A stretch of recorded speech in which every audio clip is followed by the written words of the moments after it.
Hello hello hello hello hello hello hello hello hello hello hello hello.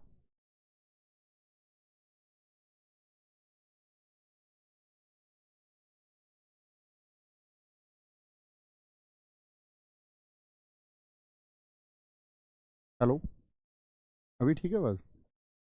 जय हिंद दोस्तों, मैं नवीन शर्मा आप सभी का स्वागत करता हूं। आशा करता हूं आप सब एकदम अच्छे हैं, एकदम बेहतरीन हैं। एक बार सारे प्यारे दोस्त बताएंगे आप सब कैसे हैं। उम्मीद करूंगा एकदम बेहतरीन होंगे, एकदम शानदार होंगे। और दोस्त, आज हम लोग एक नया अध्याय शुरू करने जा रहे हैं जिसका नाम है कारक। बहुत अच्छे से पढ़ेंगे, प्रश्न आना तय होता है। हमेशा परीक्षाओं में लगातार प्रश्न पूछा जाता है। सचिन, रजनीत, अश्वनी, ओमवीर सिंह, अवनीश, सोवेके, प्रीति, जितेंद्र, निकुल, साक्षी, पवन, सतेंद्र, ढाकू, नीरज, सारे दोस्तों का बहुत स्वागत है। तो शुरू करते हैं इस नए अध्याय को। और उम्मीद करूंगा आप लोग जितना पढ़ते जा रहे हैं उसका एक अच्छे से रिवीजन करते होंगे, समय समय पर आप पढ़ते होंगे। नया अध्याय है, लिखेंगे। कौन सा अध्याय होगा ये आपका? ये शायद 9वां या 10वां अध्याय होगा। एक बार बताएंगे दोस्त सारे। अध्याय का नाम है कारक। कारक। तो सबसे पहले तो हम लोगों को जानना जरूरी है कि कारक की परिभाषा क्या है। सबसे पहले इसकी परिभाषा नोट करेंगे।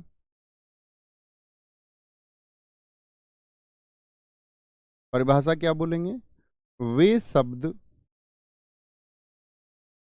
वे शब्द जो वे शब्द जो संज्ञा या सर्वनाम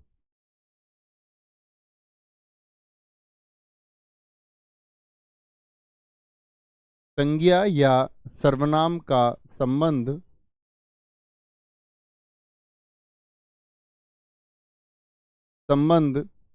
क्रिया से जोड़ते हों। क्रिया से जोड़ते हों। तीन चीजें आप लोगों को ध्यान पर रखनी है। वे शब्द जो संज्ञा या सर्वनाम, संज्ञा होगा या सर्वनाम होगा, और उसका संबंध किससे जुड़ेगा मित्र? क्रिया से जुड़ेगा। ठीक है भाई साहब, इतनी बात पे ध्यान देना है। जैसे मैं एक वाक्य भी लिख करके दिखाता हूं, लिखेंगे। जैसे उदाहरण के रूप में देखिए, श्री राम श्री राम जी ने रावण को रावण को बाण से मारा। बाण से मारा। देखना ध्यान। अब आप इसमें एक बार ढूंढिए, संज्ञा या सर्वनाम शब्द कौन कौन से हैं। संज्ञा और सर्वनाम शब्द कौन कौन से हैं बताएंगे? सबको ढूंढने होंगे वो संज्ञा और सर्वनाम शब्द। श्री राम आप कहें व्यक्तिवाचक संज्ञा, हाँ जी। रावण व्यक्तिवाचक संज्ञा। बाण जातिवाचक संज्ञा। ये सब संज्ञा शब्द हैं कि नहीं है? यानी हम कहेंगे इस शब्द में आपका संज्ञा पद है, रावण भी संज्ञा है, व्यक्तिवाचक संज्ञा है, बाण जातिवाचक संज्ञा है। यानी भाई साहब हम देख पा रहे हैं कि तीन संज्ञा शब्द हो गए हमारे। सभी दोस्तों से मैं उम्मीद करूंगा वो एक बार इस वाक्य में क्रिया को पहचाने कि क्रिया क्या है। क्रिया क्या है बताएं एक बार। तो क्या बोलेंगे भैया? क्रिया है मारना। मार मूल धातु से बनी होगी, तो क्रिया क्या है? मारा। मारना शब्द होगा, लेकिन यहां पर मारा रूप में लिखा हुआ है तो कह सकते हैं। अब आप देखिए कि यदि, ध्यान से देखना, यदि मैं यहां से मित्र ये हटा दूं तो क्या कोई संबंध जुड़ पाएगा? क्या भाई साहब कोई संबंध जुड़ पाएगा? एक बार देखें। आप कहेंगे जी श्री राम जी रावण बाण मारा, तो संबंध नहीं जुड़ पा रहा है क्रिया से। तो बाण से, सॉरी, बाण से क्या बोलोगे? बाण से मारा, संबंध जोड़ा। किसको मारा? रावण को मारा। किसने मारा? श्री राम जी ने मारा। तो संज्ञा का क्रिया से संबंध जोड़ा जाता है। किसने? श्री राम जी ने। किसको? रावण को। क्योंकि कर्म की आवाज आएगी, अभी नहीं जानते आप, सॉरी कर्म क्या है, अभी सिर्फ हम जान रहे हैं। किससे मारा? बाण से मारा। ठीक है, इतनी बात समझे? तो ये बात हम जाने कि किससे संबंध जोड़ेगा, हमेशा हमेशा जोड़ेगा संज्ञा या सर्वनाम का संबंध क्रिया से। आगे आएंगे कुछ बातें नोट करना। कारक को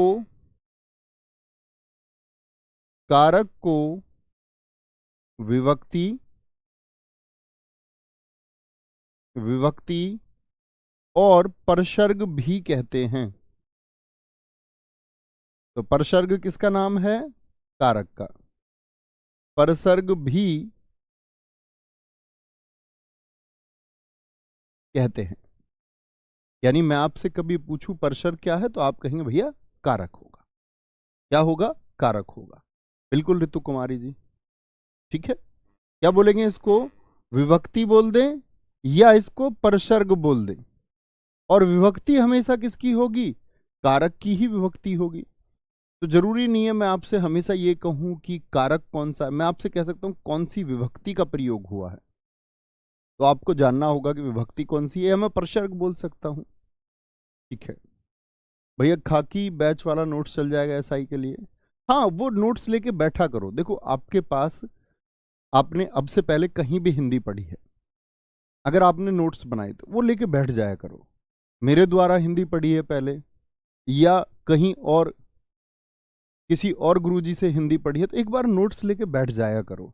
और उसमें जो चीजें तुमको लगता है कि क्लियर है और नहीं तो ऐड ऑन कर लिया करो। सही तरीका ये, बार बार नए नोट्स ना बनाए। ठीक है, बहुत बढ़िया। एक कह रहा नवीन सर ने राहुल सर को डंडे से मारा, बहुत शानदार। आगे आएंगे। अगली बात आती है, जो विभक्ति प्रयोग हुई है, देखिए ध्यान से जरा। यहां ने, यहां को और यहां से, तो क्या बोलेंगे? यहां पर लिखना आप लोग कारक विभक्ति, कारक विभक्ति यानी जिसको हम कारक कहते हैं, या बोलें या परसर्ग, परसर्ग सदैव, यानी कि हमेशा सदैव संज्ञा या सर्वनाम के बाद प्रयोग होगा। संज्ञा या सर्वनाम के बाद, आप वाक्य में देख भी सकते हैं। सर्वनाम के बाद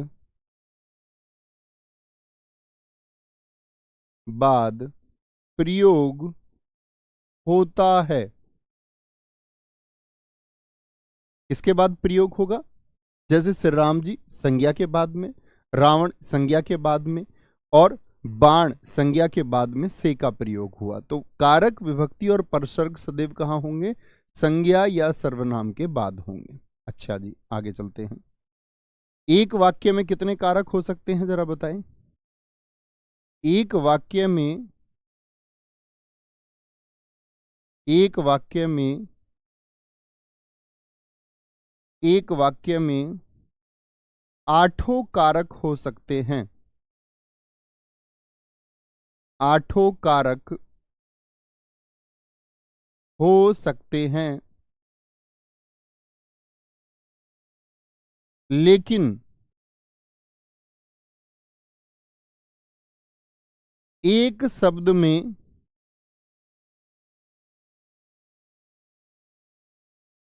एक ही कारक होगा।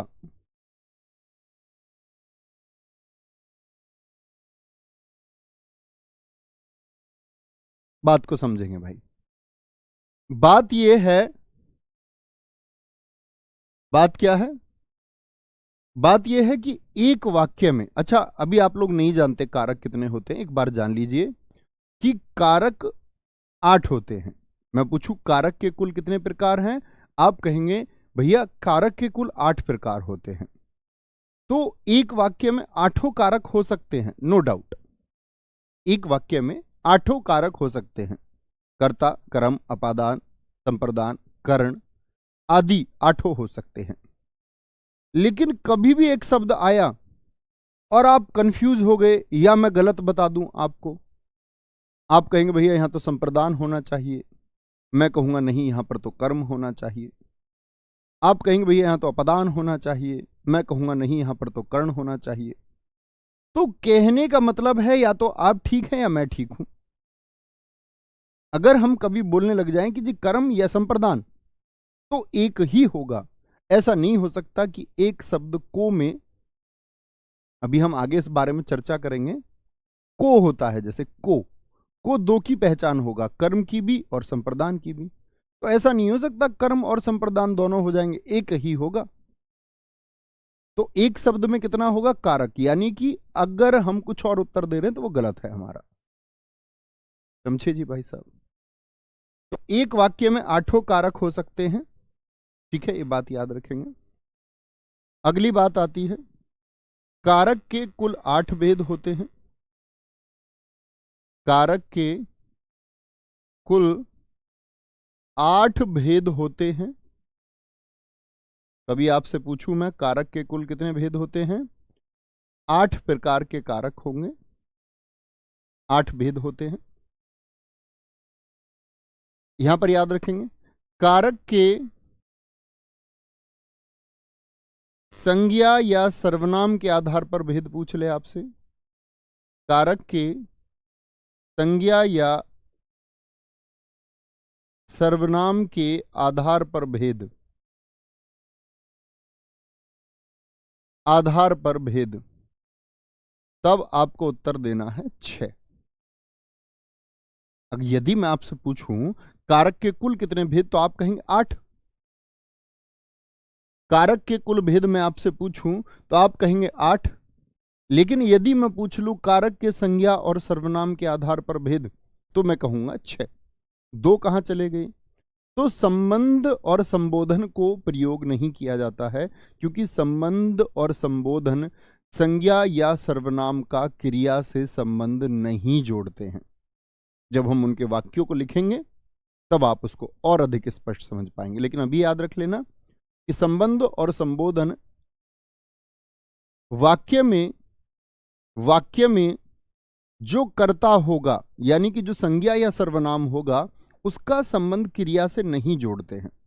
अभी सिर्फ इतनी बात जानिए, ठीक है? बहुत बढ़िया, वेरी गुड। आपको भी दशहरा की बहुत सारी शुभकामनाएं। सर परसर्ग क्या होता? भाई साहब कारक का ही दूसरा नाम परसर्ग है, ठीक है? आगे देखें। अभी हम सारे कारकों की बात करेंगे बड़े अच्छे से। तो आप एक तरफ तो लिखना, यहां पर तो लिखना विभक्ति। एक टेबल बनाइए बड़ी अच्छी सी, विभक्ति। विभक्ति में तो बहुत छोटी टेबल आप लोग बना लेना, ठीक है? यहां पर लिख लो इसको कारक का नाम, कारक का नाम लिख लेना यहां पर। ये भी बहुत छोटी टेबल, कारक का नाम लिख लें, ठीक है? कारक का नाम लिख लिया हमने। या चलो विभक्ति लिख लिया तो लिखा रहने दीजिए, ठीक है? विभक्ति की बात कर लेंगे यहां पर हमने कर लिया कारक का नाम, और यहां पर लिखें कारक की पहचान। ये बहुत महत्वपूर्ण है, ये आपको कभी कंफ्यूज नहीं होने देगी। ये अतिरिक्त ज्ञान है, कारक की पहचान क्या है, ठीक है? आगे कोई दिक्कत, कोई परेशानी? पढ़ने पर ध्यान देंगे मित्र। अभी जो सीख रहे हैं उसको सीखेंगे, सीखने के अलावा अतिरिक्त बातें कोई ना करो, ये मेरी प्रार्थना है आपसे। आप जो पढ़ रहे होते हैं उसके अलावा इर्द गिर्द की बातें कर रहे होते हैं, ठीक है? आगे आएंगे, यहां देखेंगे विभक्ति, या सबसे पहले कारक का नाम क्या होगा? सबसे पहला आएगा आपका कारक का नाम कर्ता। कर्ता,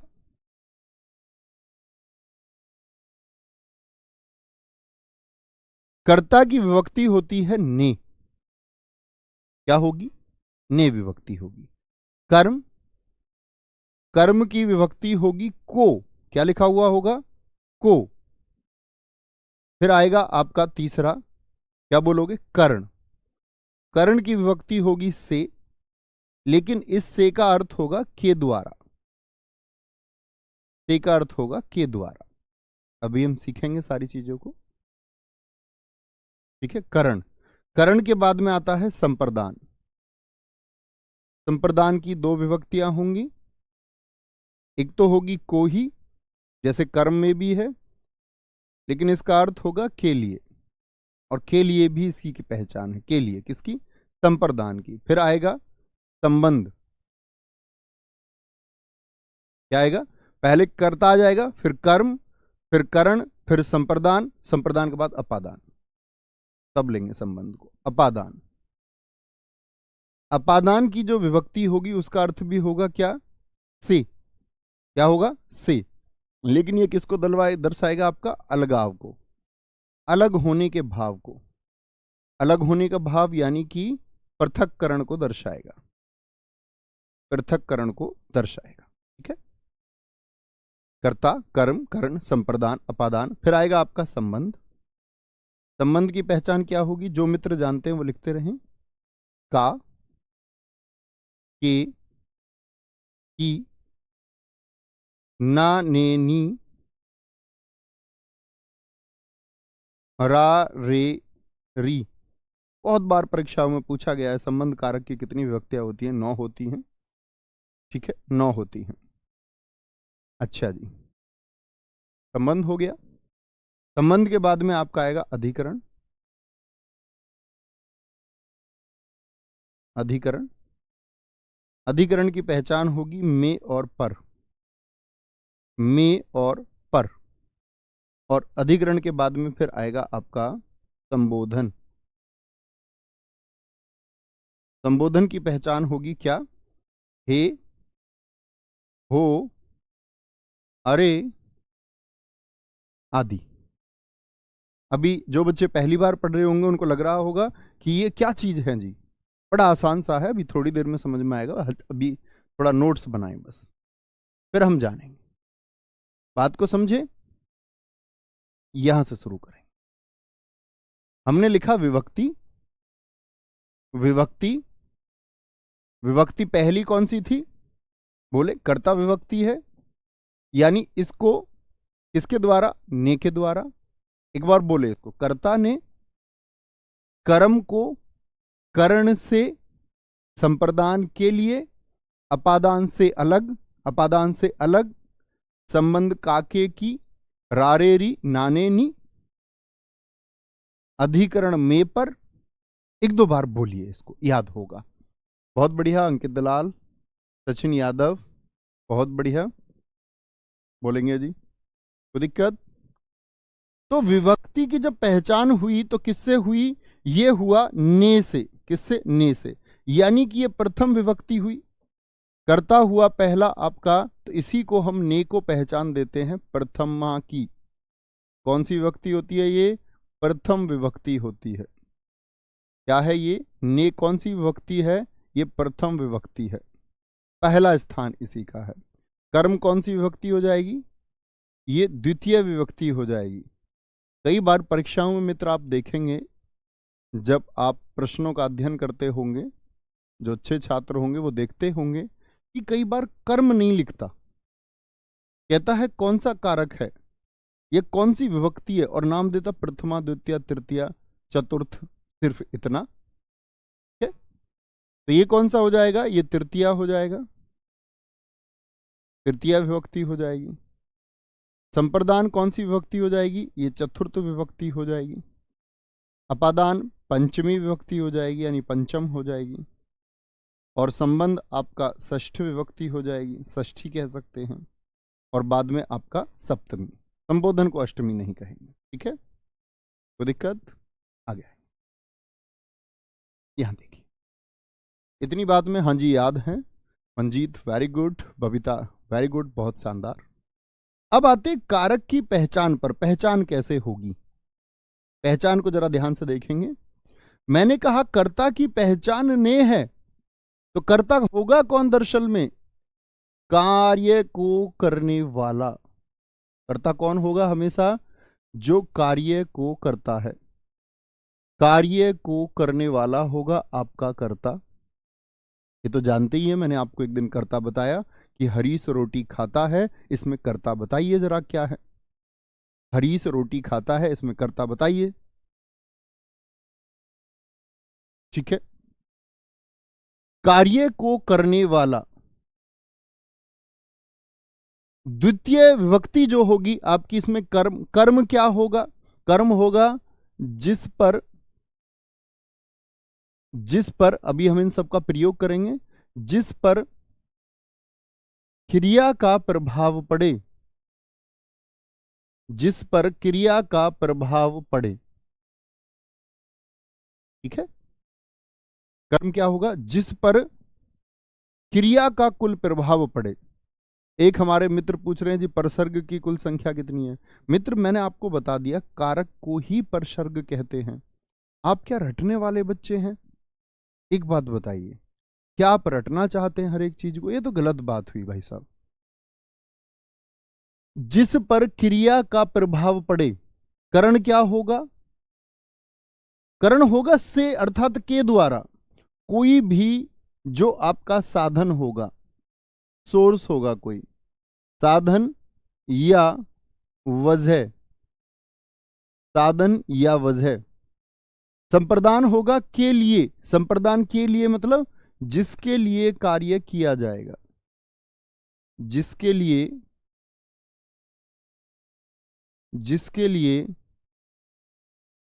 कार्य किया जाए, जिसके लिए कार्य किया जाए।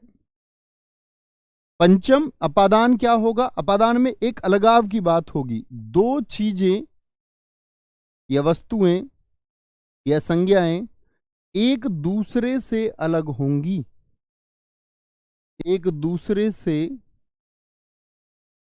अलग होंगी, इसमें ये इसकी पहचान है। इन सब का प्रयोग हम करेंगे अभी। अलग होंगी। संबंध में क्या होगा आपका? संबंध में होगा कि एक संज्ञा का अन्य संज्ञाओं से संबंध होगा, एक पद का अन्य पद से संबंध जुड़ा हुआ प्रदर्शित होगा, अन्य पद से संबंध जो है आपका वो इसमें प्रदर्शित होगा। ठीक है, वो प्रदर्शित होगा। अधिकरण में पर में क्या होगा आपका? संज्ञा या सर्वनाम के स्थान की बात होगी, संज्ञा या सर्वनाम का स्थान, स्थान में पर। जैसे मैं बोलूंगा चिड़िया डाल पर बैठी है तो एक स्थान पता चलेगा। हे हो अरे संबोधन जब किसी को संबोधित किया जाएगा। क्या होगा? जब किसी को संबोधित किया जाएगा। ठीक है भाई साहब, अधिकरण के लिए लिख लेंगे सप्तमी विभक्ति। चलो कोई दिक्कत? आगे आइए। खुशी कह रही है सर आपने अभी बताया संबंध और संबोधन विभक्ति को संज्ञा के आधार पर नहीं माना जाएगा। तो मित्र मैंने आपको बताया, वो बताया संज्ञा और सर्वनाम के आधार पर ये क्रिया से नहीं जोड़ेंगी, क्रिया से संबंध नहीं जोड़ती हैं। कारक तो ये होंगे, कारक तो मैंने बताया, कारक तो कुल 8 होंगे। एक बात याद रख लेनी है, सिर्फ एक छोटी सी बात याद रख लेना कि संज्ञा और सर्वनाम के आधार पर यदि मैं बोलूं तो आपको 6 कहना है। ये हम जब वाक्य प्रयोग करेंगे तो स्पष्टता इस बात में आएगी। ठीक है बबीता जी, बहुत सारा थैंक यू। ये क्या होगी? आपकी सप्तमी विभक्ति होगी। आ गया। इतनी बात में किसी को कोई दिक्कत? एक बार अपनी टेबल को देख लीजिए। जब हम अब वाक्यों को करना शुरू करेंगे तो इन सब का बार बार इस्तेमाल होगा, तब हम इनको स्पष्ट करेंगे। ठीक है, कोई दिक्कत? आगे आएंगे। वेरी गुड, वेरी गुड, बहुत शानदार जी। ऋषभ पाठक जी, कुमारी सोनाली, वेरी गुड। अभी देखते हैं, अब हम शुरू करते हैं पहली कारक को। पहला कारक कौन सा था, आप एक बार पढ़िए अपनी टेबल में। पहला कारक है कर्ता कारक। मुझे पहचान बताइए क्या होगी इसकी। कर्ता कारक की पहचान मैं एक बार चाहता हूं कि आप सब आप भी पढ़ें जो हमने लिखा है। तो क्या होगा, वाक्य में कर्ता कौन होगा, क्या पहचान है उसकी? आप कहेंगे भैया जो कार्य को करने वाला है वही करता है, और पहचान क्या है उसकी? ने। इसी को हम प्रथमा व्यक्ति कहते हैं। तो ने पहचान से कुछ वाक्यों का निर्माण करने का प्रयास करेंगे, आपको और अधिक स्पष्ट होगा और ज्यादा समझ पाएंगे। जैसे राकेश ने, पहला एक वाक्य ले लेते हैं, ने से कुछ वाक्य बनाइए। राकेश ने रोटी खाई। रोटी खाई। दूसरा, रोहन ने पत्र लिखा। रोहन ने पत्र लिखा। आप सारे दोस्त देख सकते हैं कि क्या हो रहा है, कार्य को करने वाले के बारे में पता चल रहा है। ठीक है, रमा ने, रमा ने दूध पिया। एक एक वाक्य आप सबसे भी उम्मीद करूंगा मैं कि एक एक वाक्य आप सारे दोस्त लिखेंगे। बहुत बढ़िया। नवीन सर ने हिंदी पढ़ाई, बहुत शानदार। नवीन सर ने हिंदी पढ़ाई, बहुत गजब। सारे दोस्त अच्छे से लिखेंगे। चलो जी। मोहन ने राम को पीटा, ये भी लिख दिया। सर जी कर्ता गलत लिख दिया। भाई साहब कर्ता शुद्ध ऐसे ही लिखा जाता है, जैसे आप लिखते हैं ना ऐसे कर्ता, ये गलत होता है, ऐसे ही लिखना है। सीता ने गाना गाया, बहुत शानदार। माताजी ने मेरी शादी कराई, अरे वाह, बड़े खुश हो। लिख लेते हैं इनका वाक्य, इनकी प्रसन्नता का मैं एहसास कर सकता हूं। माताजी ने खाना खिलाया, खाने से ले, ठीक है जी। पांचवा वाक्य लिखते हैं एक, चंद्रमा चमकता है। चंद्रमा चमकता है, या पृथ्वी घूमती है। लड़की स्कूल जाती है। स्कूल जाती है। और एक वाक्य हम लिखते हैं, सीता गाना गाती है। गाना गाती है, ठीक है। एक वाक्य हम लिख लेते हैं आपका, लिख लेंगे आपका, हरीश ने, हरीश ने अखबार पढ़ा। कोई दिक्कत जी? अखबार पढ़ा। देखेंगे सारे वाक्यों को बड़े ध्यान से। आपके भी वाक्य सही हैं। मोहन ने बांसुरी बजाई, भारत ने न्यूजीलैंड को हराया, ठीक है। अब मित्र देखने की बात यह है कि मुझे पहचानिए पहले वाले में कर्ता राकेश ने रोटी खाई, ने पहचान भी आप लोगों को स्पष्ट दिखी कि काम को करने वाला है, काम को करने वाला है। रोहन ने पत्र लिखा, काम को करने वाला कौन है, कर्ता बताइए कौन है? कर्ता रोहन का संबंध किससे, क्रिया से जोड़ेगा ने। मैं बोल दूं रोहन पत्र लिखा, अर्थ निकलेगा क्या? नहीं, रोहन ने पत्र लिखा, तभी क्रिया से संबंध जुड़ा। माताजी ने खाना खिलाया, रमा ने दूध पिया। चार वाक्य तक तो ठीक है, पांचवें वाक्य को देखिए। पांचवें वाक्य को कुछ दोस्तों ने कहा है, मेरे दोस्त भाई कह रहे हैं 5 गलत है सर, गलत लिख गया है सर 6। कुछ बच्चे लिख रहे हैं सर 7 गलत लिख गया है। एक ने तो 5 6 7 भी लिख दिया है। बहुत शानदार, अच्छी बात है कि आप एटलीस्ट ये पहचान पाए कि इसमें क्या है, कुछ गलती है। मानते हैं बात, हाँ या ना? आदित्य राजपूत, आदित्य पुरोहित भी कह रहे हैं कि 5 6 7 में तो कहीं कारक ही नहीं है।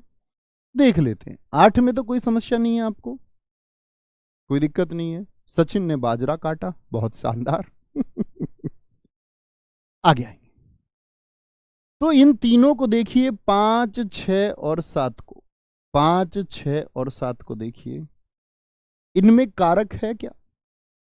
आप कहेंगे भैया आपने वजह बताई, जो पहचानने की बात बताई, आपने बताया कि कर्ता कार्य, यहां चंद्रमा वैसे कार्य कर रहा है या नहीं, मैं आपसे जानना चाहूं। चंद्रमा चमकता है, पृथ्वी घूमती है, चंद्रमा कुछ काम कर रहा है यहां पर या नहीं? आप कहेंगे हाँ जी।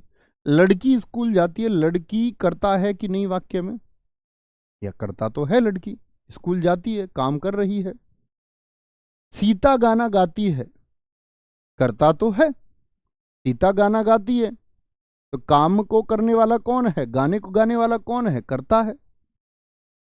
अच्छा, तो मित्र जब कभी आपको लगे जैसे कि हम वाक्य को पढ़ें, याद रख लेना 5 6 7,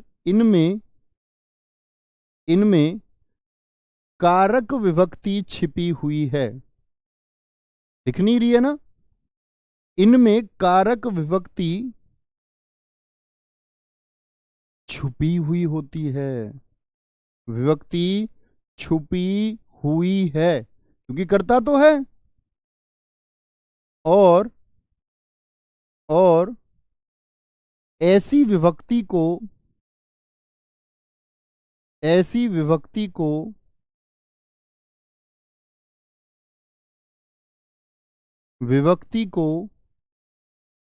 शून्य विभक्ति बोल दें या शून्य कारक बोल दें। शून्य कारक, क्योंकि आपके सामने इनडायरेक्ट है, ये लिखा हुआ नहीं है, प्रत्यक्ष नहीं है, अप्रत्यक्ष है।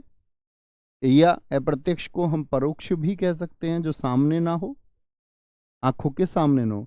या परोक्ष विभक्ति कहते हैं, क्या बोलोगे? परोक्ष विभक्ति कहते हैं। कई बार परीक्षाओं में पूछा जाता है, जैसे मैं आपसे एक प्रश्न पूछूंगा, शून्य कारक बताइए, शून्य कर्ता कारक वाला वाक्य छांटिए। शून्य कर्ता कारक किसमें होगा? शून्य कर्ता कारक किसमें होगा? अब आपको इसके लिए कर्ता पता होना चाहिए कि कर्ता क्या है, कार्य को करने वाला। इसलिए तो पहचान बताई, घर पे रखने के लिए थोड़ी। हरीश ने गाना गाया,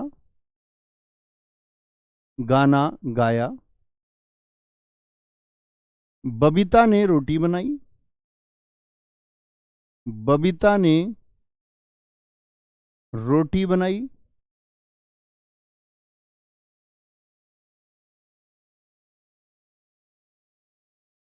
सिद्धि ने भरतनाट्यम की प्रस्तुति दी, भरतनाट्यम की प्रस्तुति दी।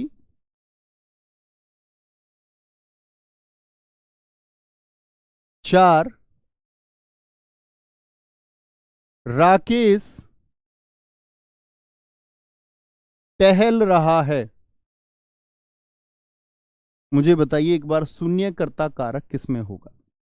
देखो मित्र, हरीश अगर ने भी नहीं होता तो हरीश ही करता था, काम करने वाला हरीश ही है, लेकिन विभक्ति है साथ में, विभक्ति है।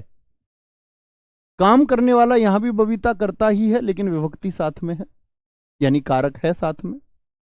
सिद्धि कार्य को करने वाली है, साथ में विभक्ति भी है। राकेश कार्य को करने वाला, टहलने का काम यही तो कर रहा है, टहलने का काम यही तो कर रहा है, लेकिन क्या विभक्ति है? तो आप कहेंगे भैया कर्ता तो है, लेकिन कर्ता की विभक्ति नहीं है। एक हमारे दोस्त ने बहुत अच्छा लिखा है, मोहन बीन बजाता है। आगे आए, इसके बारे में दोस्त अभी आप जब हम कर्म को समझेंगे तब जानेंगे। इतनी बात में कोई दिक्कत, कोई परेशानी? बोले एक बार, यहां तक की बात समझ में आई तो आगे बढ़े फिर। समझ गए? यानी छिपा हुआ भी हो सकता है। ये तो पहचान लोगे ना भाई साहब कि कार्य को करने वाला कर्ता, वाक्य में काम करने वाला कौन है। मैं बोलूं भगवान श्री कृष्ण जी ने कंस को मारा, बताओ कर्ता क्या है, काम कौन कर रहा है? भगवान श्री कृष्ण ने कंस को मारा। दो आ गई विभक्ति तो, ने और को, इनके बारे में अभी बात करेंगे अगले ही स्टेप में।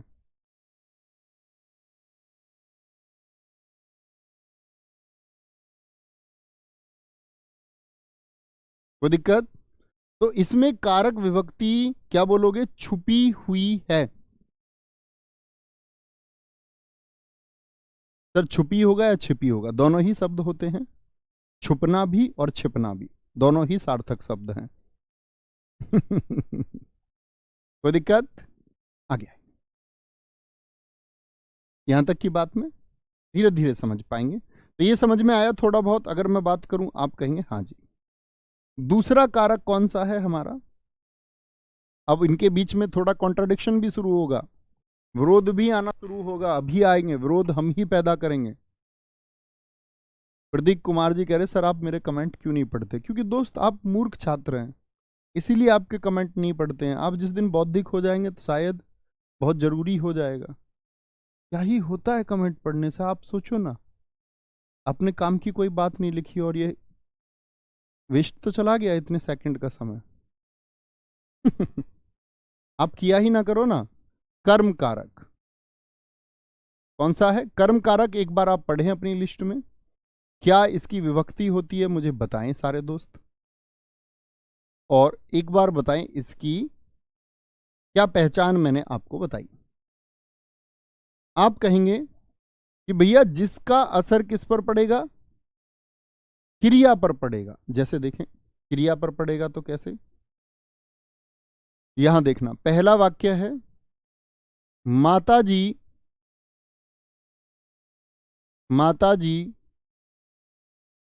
कपड़ों को, एक एक वाक्य आपसे भी उम्मीद करूंगा, कपड़ों को धो रही हैं या धुल रही हैं। धोना और धुलना दोनों ही सार्थक शब्द होते हैं। कपड़ों को धो रही हैं। एक वाक्य और लिख सकते हैं, मां ने, ये भी बहुत चलता है, मां ने धोबी को कपड़े दिए। धोबी को कपड़े दिए। ठीक है। तीसरा, बड़ों का सम्मान करना चाहिए। सम्मान करना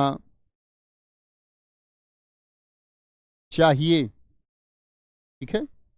चौथा, अध्यापक ने, जैसे लिखें, अध्यापक छात्रों को पीटता है, ने वाला भी लिखेंगे, अध्यापक छात्रों को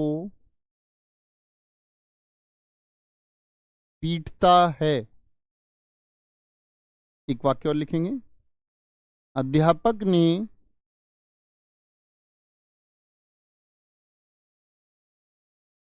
छात्रों को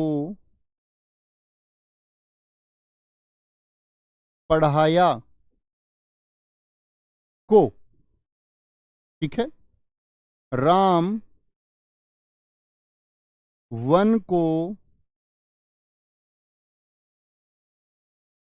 जाते हैं। राम वन को जाते हैं। हमारे घर के चारों ओर,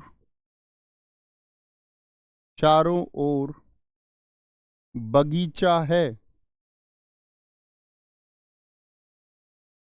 बगीचा है। ये ऐसे बोले, सड़क के दोनों ओर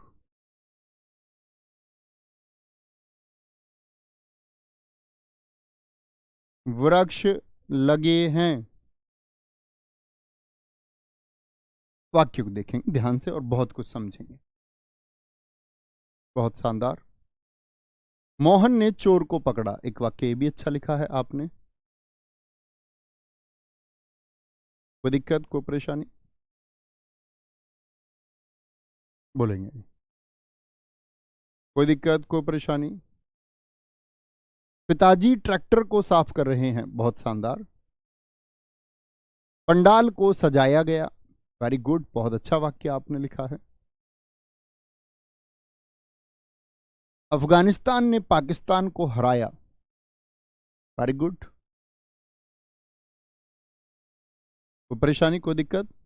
माताजी कपड़ों को धो रही, माताजी कपड़ों को धो रही है, ठीक है, धो रही हैं, सम्मान सूचक चिन्ह है। अब देखना ध्यान से, यहां पहचान होगी आसानी से कर्म की, को विभक्ति है और फर्क पड़ेगा आपका किस पर? क्या बोला मैंने कि जो कर्म है उसका प्रभाव पड़ेगा, क्रिया का प्रभाव पड़ेगा।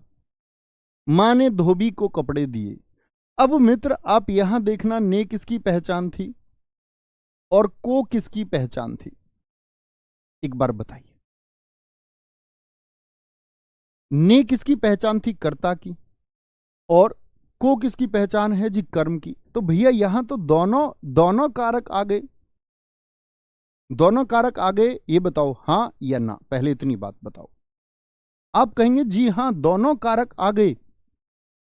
तो परीक्षा में मित्र वाक्य में मैंने आपसे कहा कारक वाक्य में 8 हो सकते हैं, लेकिन वो आपसे क्या पूछेगा? वो आपसे पूछेगा हमेशा रेखांकित करके। क्या करेगा? रेखांकित करके, रेखांकित कर देगा जिसको भी पूछना है।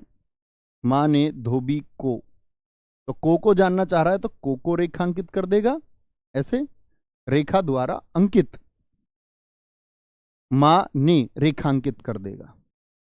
और मां ने धोबी को कपड़े दिए, ये बताओ वापस लेंगी धोबी से कपड़े या नहीं? आप कहेंगे हां जी। तो याद रख लेना, जो वस्तु हमेशा के लिए ना दी जाए, क्या ये हमेशा के लिए दे दिए? हमेशा के लिए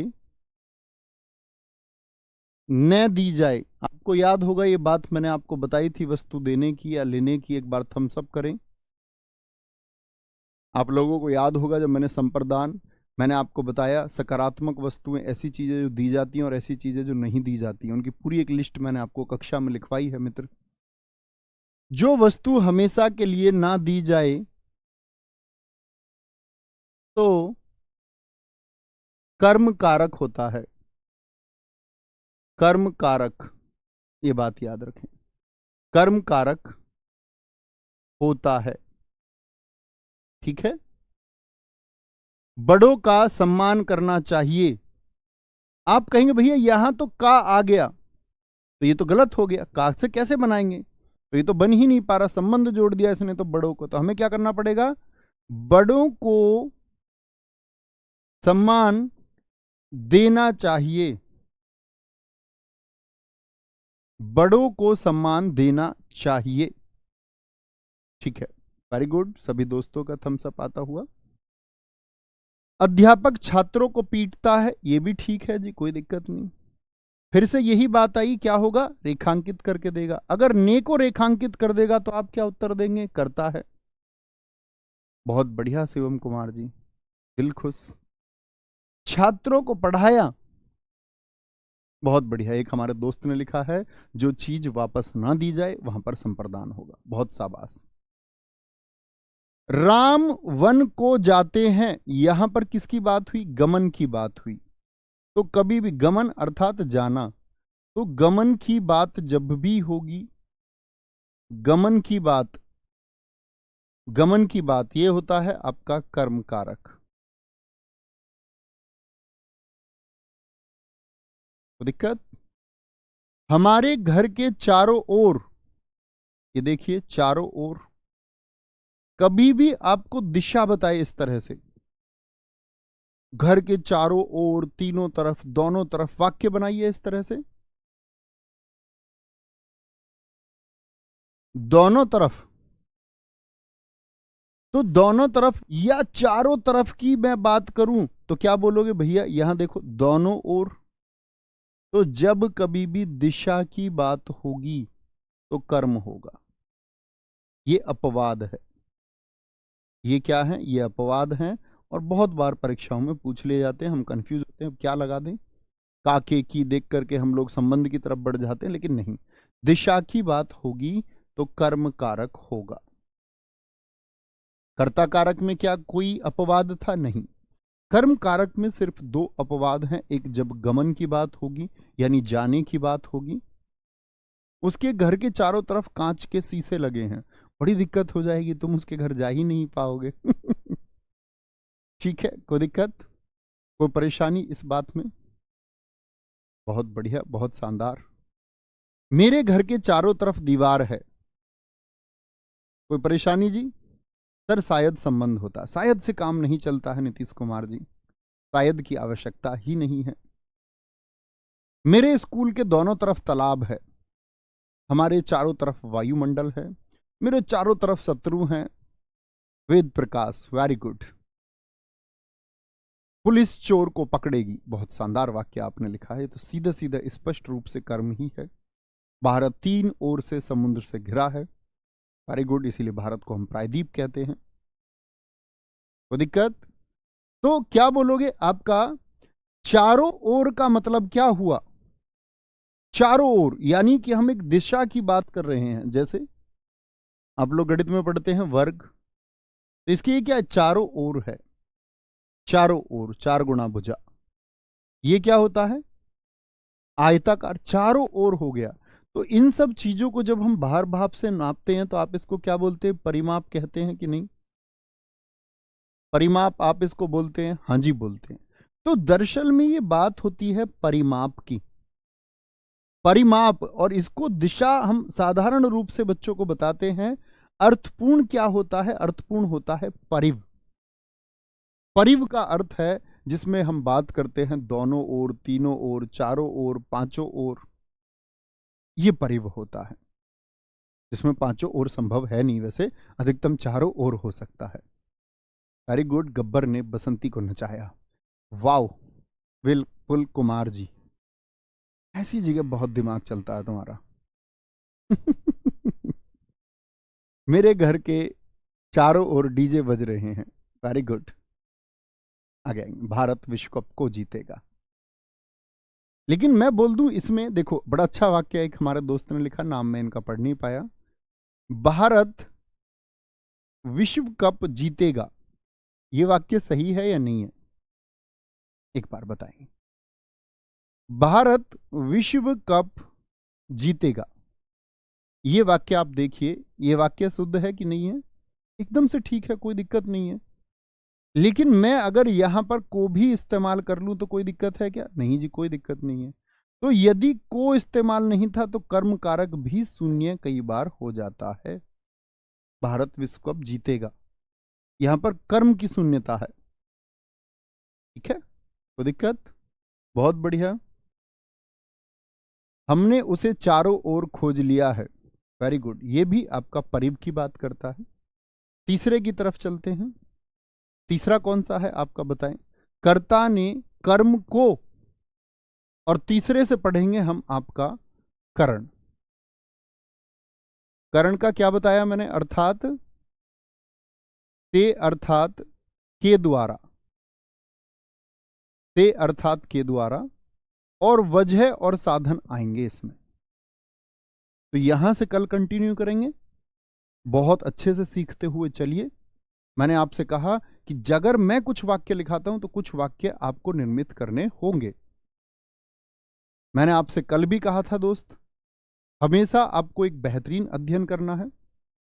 अच्छा अध्ययन करेंगे तो कोई दिक्कत आएगी ही नहीं, क्योंकि हम अपने जीवन में बहुत कुछ करना चाहते हैं, सब लोग। लेकिन सीखने के प्रोसेस में हम कम लोग कर देते हैं और हम लोग को रिजल्ट को चाहते होते हैं बहुत जल्दी से, कि हम जल्दी से सब इंस्पेक्टर बस बन जाए। लेकिन उसकी एक अपनी जर्नी होती है, बहुत ज़रूरी नहीं है कि आप सब इंस्पेक्टर बन जाएंगे। उस बात को एक्सेप्ट भी कर लेना कि अगर तैयारी सही नहीं होगी तो शायद नहीं भी बन पाए।